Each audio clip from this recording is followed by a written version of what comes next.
Have you ever found yourself wondering if maybe some habits you've just picked up over the years might be sort of silently undermining your quality of life, especially, as you get older? Oh, absolutely. Those things that maybe felt harmless back then. Yeah, exactly. But now they seem to just drain your energy or affect Yeah. relationships, maybe keep you from living as fully as you want to. It's a very real thing.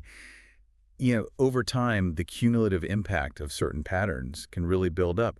What felt like small compromises can become, well, significant obstacles later on. Right. And what if breaking free from just a few specific habits could actually dramatically improve things like your emotional well-being, your health, even just your day-to-day happiness? Well, that's exactly what we're digging into today. We are. We're doing a deep dive based on insights from a particular source. It's a YouTube video called If You Are in Your Senior Year, Stop Doing These 7 Things Right Now.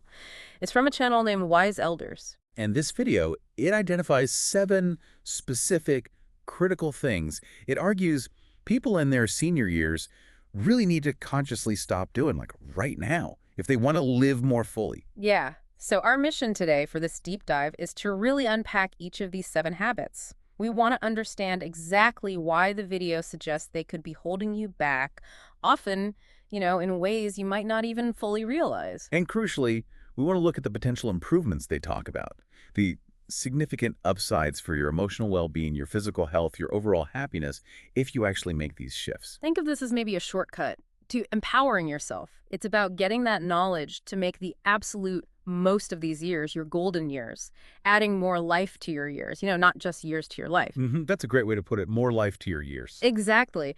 And the video frames this really nicely, suggesting that making these kinds of changes can help you maybe reclaim your voice, reconnect with people you care about, rediscover some simple joys. And potentially, it suggests, unlock a future where maybe your best years aren't actually behind you. Which is a powerful thought, isn't it? It really is. A very hopeful perspective. Okay, so let's unpack this. The video talks about these 7 behaviors, describing them as things that might feel almost unconscious, but they're slowly kind of draining your energy, stealing your peace, maybe distancing you from real fulfillment. And it's presented not just as, minor tweaks, but really about taking back control, regaining agency. Right. So let's jump into the very first one they highlight. Okay. The first critical habit the video flags is accepting everything people say without questioning it. Ah, yeah, I can see that. That tendency sometimes to just nod along. Agree. Maybe because you want to avoid a conflict or... Or like the video says, you don't want to rock the boat. It feels like a habit that, well, many of us might fall into over time, maybe without even thinking about it. And they suggest there's often a conditioning that happens. A sort of belief develops that keeping the peace automatically means you have to stay quiet, you have to agree, even if deep down you feel differently. And here's where the video gets, well, really quite pointed. They describe this as a kind of painful truth. That every single time you agree with something you don't actually believe, or you say yes when really you want to scream no, the video argues you're doing something pretty significant. Which is? You're chipping away at your own self-worth. Wow. Okay, so it's an internal cost. Exactly. You're essentially giving away a little piece of yourself each time, incrementally, losing your voice. And that allows others, maybe unintentionally sometimes, but it allows them to sort of dictate how you live or make decisions for you. Right. You might think you're just avoiding drama, being easygoing, but the video suggests you're losing something far more valuable in the long run. Your own autonomy, your identity even. And that can lead to that feeling that life is just happening to you instead of you actively participating or directing it. Yeah, that sense of helplessness. And they really push back strongly against this misconception that seems to float around, that as you get older, maybe your opinions don't matter as much. Oh, that's such a damaging idea. Totally. The video emphasizes that the wisdom and the experience you've gathered over decades are invaluable. They give you this unique, rich perspective that others don't have. And so by staying quiet when you disagree or when you feel unheard, you're not just keeping peace with others. The video argues you're actually losing peace within yourself. That's a really important distinction. Internal peace versus external quiet. Your voice matters. And the video suggests maybe it matters now more than ever, precisely because it comes from that deep well of experience. The consequence, they say, of this kind of blind agreement is it weakens your ability to make independent choices, to stand your ground when needed. So what does this mean for you listening? Well, the video's solution, its call to action, is basically break that cycle. Start reclaiming your voice. Trust your own judgment more. Make decisions based on your values, your beliefs, not just what seems easiest or what others expect. It's about finding that voice again, maybe. Definitely. Okay, moving on to the second point they raise. Right. The second thing to stop doing is isolating yourself socially. This one feels incredibly relatable, doesn't it? As we age, that temptation to kind of retreat, stay home more, maybe let friendships fade a bit. It can feel like it takes too much energy sometimes, can't it? Or maybe you feel like you have less in common with people anymore. But the video uses some strong language here. It calls isolation a thief. A thief. Wow. What does it steal? Connection, joy, and what they call the essence of being alive. Pretty dramatic, but it makes you think. And they don't just leave it at emotional impact. They mention studies, right? Pointing out that loneliness isn't just a feeling. No, it has real physical consequences. They link prolonged isolation to increased risks of things like heart disease, depression, even cognitive decline. Which really underscores that fundamental truth. Humans are social creatures. We're wired for connection. Absolutely. And cutting yourself off, even if it feels comfortable in the moment, actually deprives your mind and your body of, well, essential nourishment. The video does acknowledge, though, that withdrawing might feel easier sometimes. Especially if, energy levels are lower or maybe friends have moved away or sadly passed on. It gets harder. It does, but it counters this by really emphasizing that your life experiences, your stories, your wisdom, these are treasures, things that others actually need and want to hear. You still have so much to offer.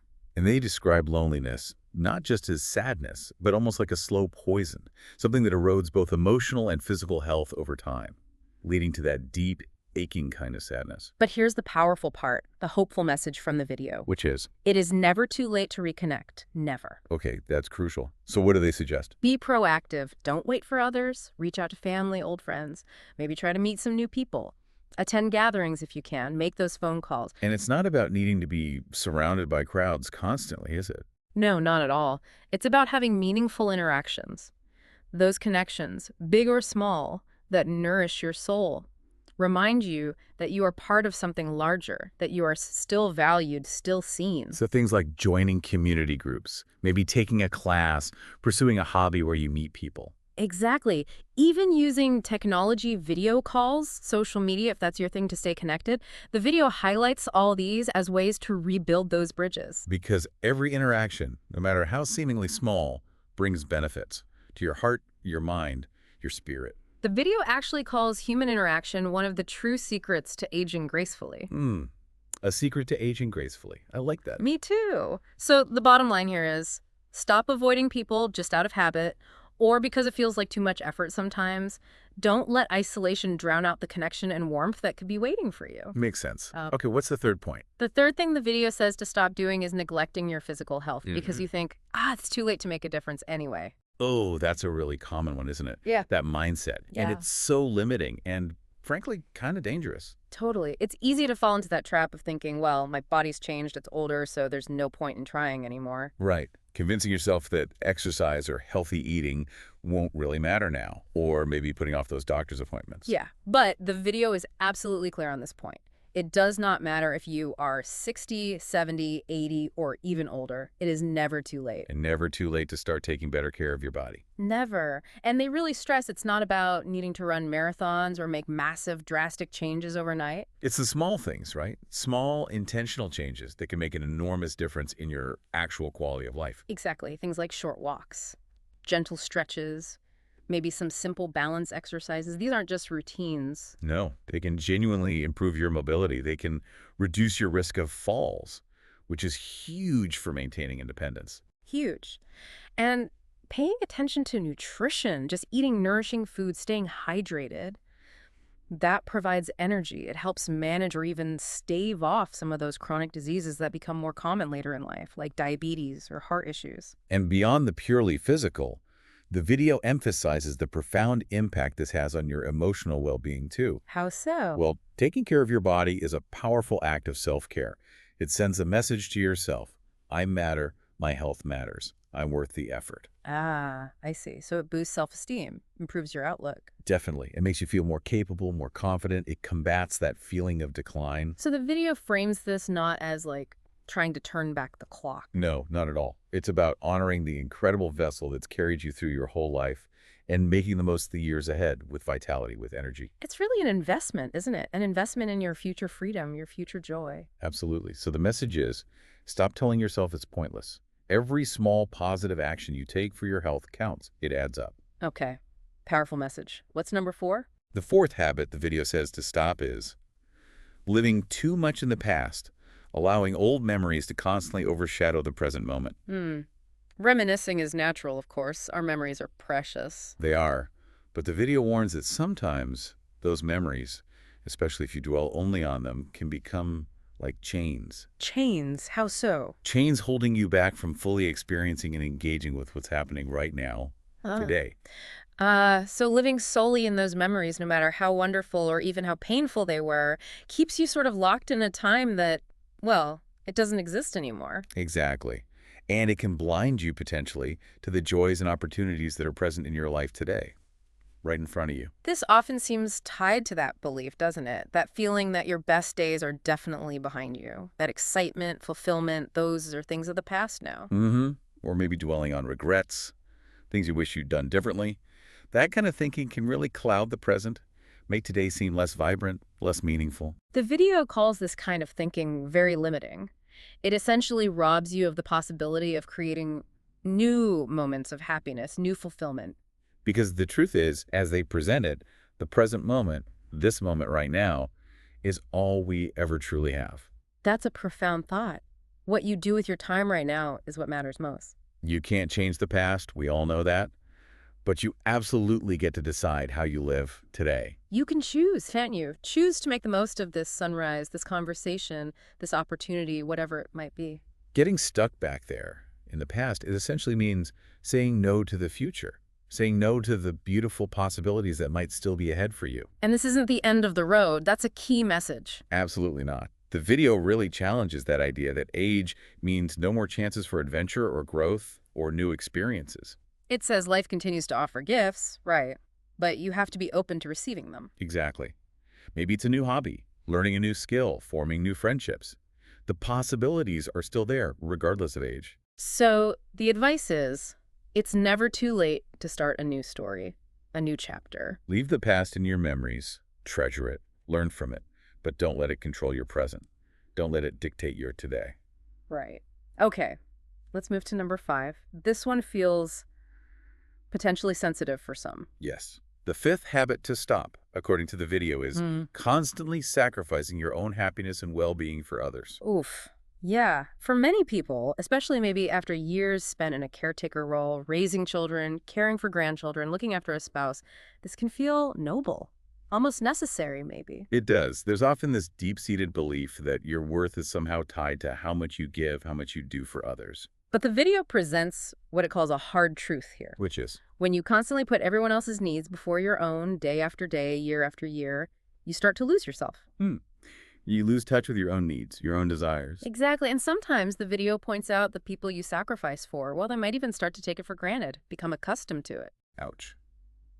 And maybe not fully appreciate the toll it's taking on you. Right. The video suggests that by constantly putting yourself last, you might inadvertently train the people around you to believe that your needs simply don't come first or don't matter as much. That's a really tough cycle to be in. And it can breed resentment, can it? Right. Especially if that recognition or support isn't returned. Definitely. It can lead to feeling completely drained physically and emotionally, maybe looking around one day and wondering, wait, what about me? So what's the counter message? Your happiness matters just as much as anyone else's. The video strongly states, you have earned the right to prioritize your own well-being now. It's not selfish. That's off of the fear, isn't it? That's the key pushback. It is not selfish to care for yourself. The video says it's necessary, absolutely essential. You cannot pour from an empty cup.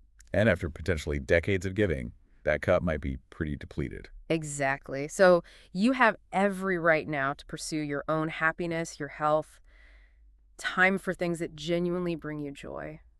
So practically, what does that look like? The video encourages things like saying no more often, setting clearer boundaries, actually carving out time in your schedule that is just for you.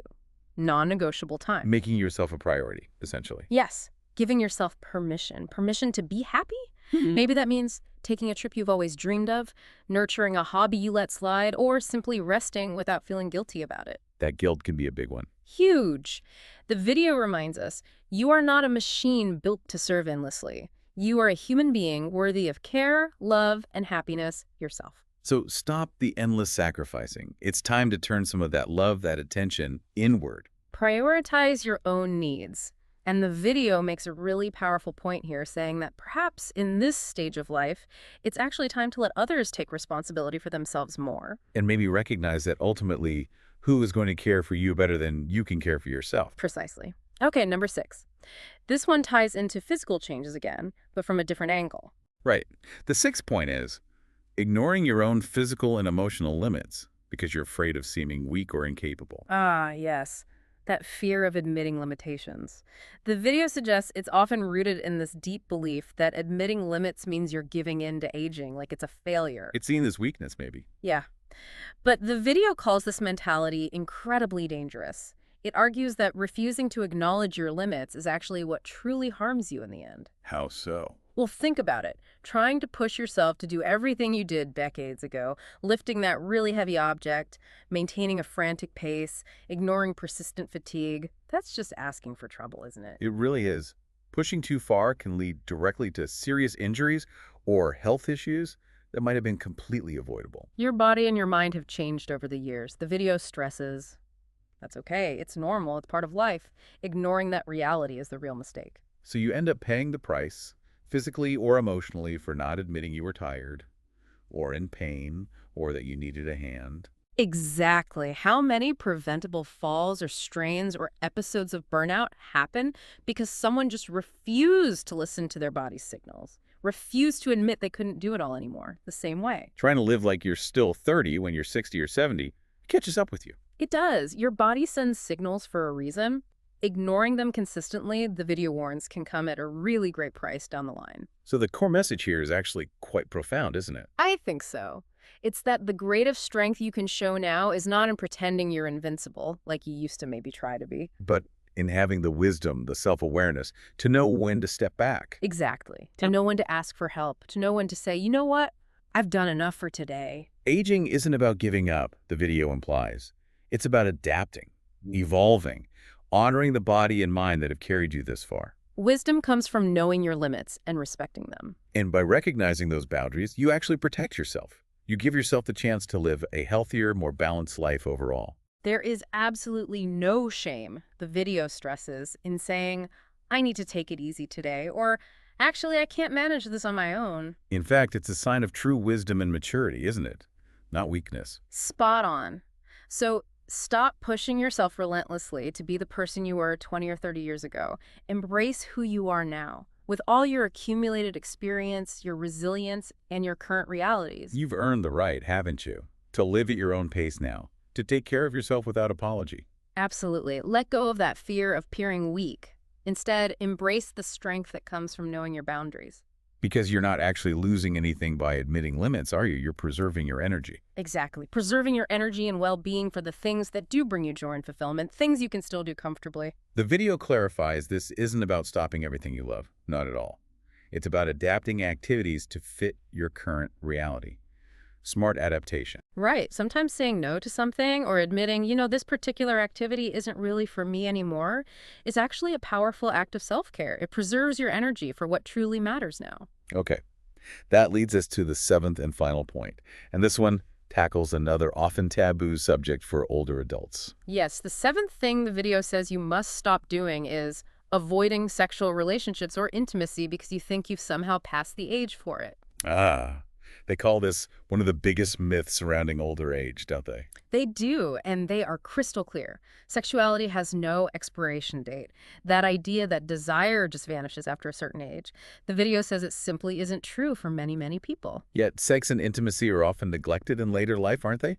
Maybe due to shame or fear or just that underlying assumption that you no longer qualify somehow. The video argues that society kind of conditions us to believe that sex and romance are purely the domain of the young. And it calls that belief a lie that can rob people of a really important, fulfilling part of human experience. But the reality, they suggest, is that intimacy in older age can actually be even more meaningful in some ways. How so? What makes it different, potentially better? Well, physical closeness, connection, touch, emotional bonding, these things often gain even deeper value as we age. They become even more essential, perhaps, for overall quality of life. So it's not just about physical pleasure, although that's part of it, but also about feeling close, sharing experiences that bring joy, warmth, comfort. Exactly. And while physical changes with age are normal and real, the video absolutely acknowledges that it stresses that these changes do not have to mean the end of pleasure or intimacy. Okay, that's important because those changes can be a source of anxiety. They can. But with age also comes wisdom, right? Often a deeper understanding of your own body, what feels good, and maybe better skills in communicating those needs and desires to a partner. That's a great point. Less pressure, maybe. Many people find exactly that. Less pressure than in youth. It becomes less about performance or meeting some external standard, and more about simply enjoying the experience, being present with your partner, sharing love, trust, connection. So the key is adapting to the new realities of your body and maybe your relationship and finding what works now. Precisely. Things might be different than they were at 25 or 40, but that doesn't mean you can't still have a rich, satisfying, intimate life. It might just look a bit different. It's about exploring new ways, perhaps. Better communication, maybe different methods, focusing more on the emotional connection alongside the physical. All of the above. And the video insists your sexuality is yours. It's always a part of who you are. It doesn't just disappear because you hit a certain birthday. You deserve love, pleasure, connection, intimacy, whatever that looks like for you, no matter how old you are. So stop believing that myth. The one that says you've aged out of this fundamental part of human life. Embrace your sexuality with the wisdom and confidence that age can bring. Then there are health benefits too, right? The video mentions those. Yes, absolutely. The benefits go far beyond just the immediate pleasure. Research actually shows that maintaining an active, intimate life can significantly enhance overall health and well-being. Like what specifically? Studies suggest regular sexual activity can improve mental health, potentially strengthen the immune system, and may even reduce the risk of heart disease. Wow. Okay. Plus, engaging in intimacy releases endorphins and oxytocin, those feel-good hormones. They lift your mood, relieve stress, foster bonding between partners. So by avoiding intimacy unnecessarily, you might actually be missing out on a natural ally for maintaining both physical and emotional health. That's the implication.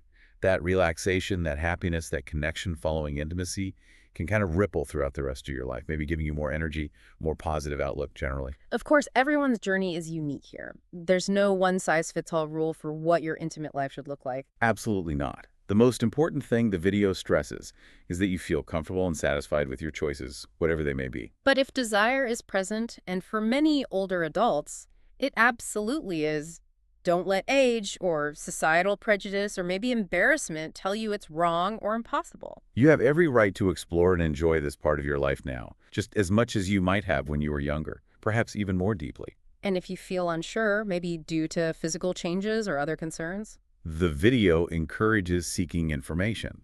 Talk openly with a partner if you have one. Don't be afraid to consult a healthcare professional. There are resources available to help navigate changes while maintaining a satisfying, intimate life. Because it's a vital part of who you are. And it can, and perhaps should, continue to be a source of joy and connection. Well said. So, okay, as we wrap up this deep dive, let's just quickly reflect on these 7 habits we've unpacked. The source, that Wise Elders video, really suggests that these things may be accepting everything, isolating, neglecting health, living in the past, sacrificing self, ignoring limits, avoiding intimacy they might have seemed harmless or even necessary for years. Right. Coping mechanisms maybe, or just ingrained patterns. But in advanced age, the argument is they can become real obstacles, significant barriers to living a full, happy, autonomous life. And stopping them isn't presented as, giving up or slowing down in a negative way. Not at all. No, it's framed much more positively, like embracing a new kind of freedom, entering a phase of life filled with unique opportunities to live richly, wisely, authentically. By consciously choosing to stop these specific behaviors, the idea is you can take back control in significant ways. Live with more intention. And prioritize your own happiness, your well-being, your autonomy, things you absolutely deserve. Aging, as this deep dive really suggests, isn't an ending. It's a new chapter. A time for wisdom, yes, but also for self-care, connection, and pleasure. We've covered a lot, drawing straight from the insights in that video. And the call to action seems pretty clear, doesn't it? It does. It's about taking what you've heard, what resonated, and actually applying it to your journey, your life, right now. So maybe ask yourself, which one of those 7 habits really struck a chord with you?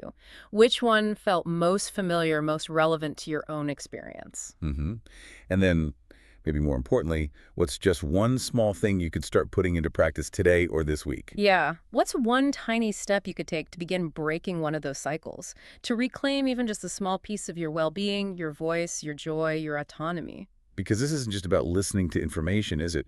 It's really an invitation to make conscious shifts, however small, in how you live and how you approach this stage of life. And perhaps, the most challenging, but ultimately maybe the most rewarding thing to stop doing is stopping that ingrained belief that the best parts of life are definitely behind you. That belief that the most vibrant, the most connected, or the most joyful parts of your story have already been written. Yeah. Consider the possibility, as this deep dive really encourages us to do, that maybe, just maybe, some of those best parts might very well still be ahead of you. Waiting to be unlocked, perhaps, by making some of these conscious shifts we've talked about today. A powerful thought to end on.